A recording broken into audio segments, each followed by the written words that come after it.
Tonight, breaking news. The urgent message from the White House on Ukraine, warning the threat of a Russian invasion is, quote, immediate.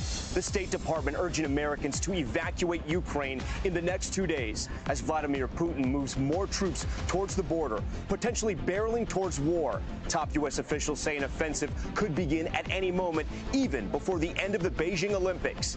An attack would likely come first from the air, followed by a ground assault. So why are some Ukrainians still insisting war will not happen?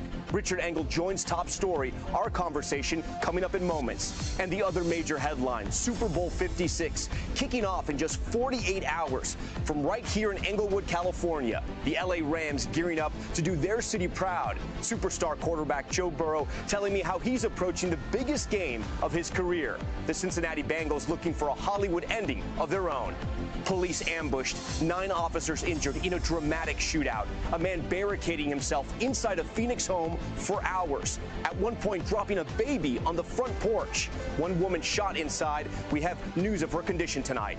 FedEx shooting outrage growing after a black delivery driver was allegedly targeted by a white father and son. The pair accused of chasing the man in a pickup truck, firing bullets at his van. The driver tonight demanding justice for a crime he believes was racially motivated.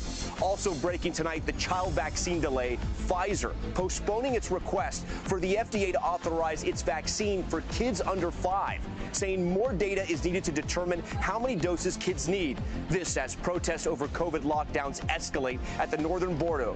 Ontario now declaring a state of emergency.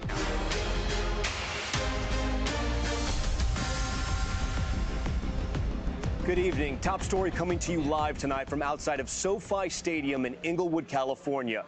The Super Bowl just 48 hours away. Much more on that in a moment. But tonight, we need to begin with that breaking news on Ukraine. The White House warning of an immediate threat of a Russian invasion. More than 130,000 Russian troops now surrounding Ukraine, many of them in Belarus, conducting massive-scale military exercises. New U.S. intelligence revealing Russia now has 80% of the troops it would need in place to launch a full-scale invasion. Satellite images showing a buildup of Russian military equipment and tents. You see it right here, just 70 miles from the Ukrainian border. The U.S. deploying an additional 3,000 troops to the region, urging all civilians still in Ukraine to evacuate immediately.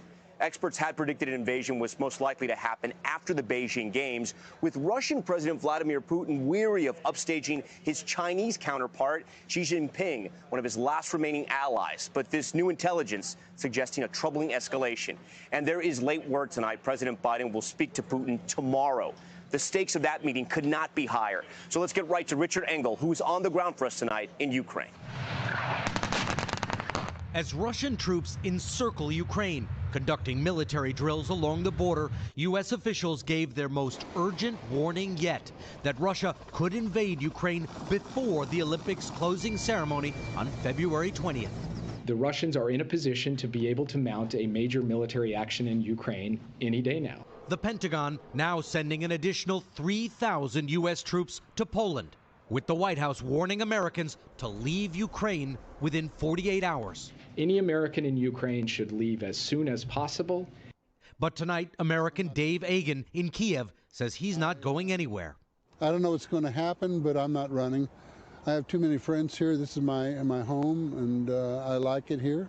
President Biden stressed to Lester that help is not coming for Americans who stay, but that President Putin knows not to target Americans. You've told him Americans will be a line that they can't cross? I didn't have to tell him that. I've spoken about that. He knows that. Look, what I've asked is American citizens should leave now. But here in eastern Ukraine, many Ukrainians are not bracing for an attack. Lyubov showed us the basement under her apartment building. The tenants hold parties in it now. So what do you think? Are you going to use this as a bomb shelter? Are you going to have to come down here for real? This will not happen. Nothing will be bombed here, she says. Richard Engel joins us now from Ukraine. Richard, when you watch that story, I think the only question you have is why, if the world thinks Russia's going to invade Ukraine, do the Ukrainians you're speaking to think it's not going to happen? Well, the government is telling them that the president, I should say specifically, because there are some divisions in the government, President Zelensky specifically has been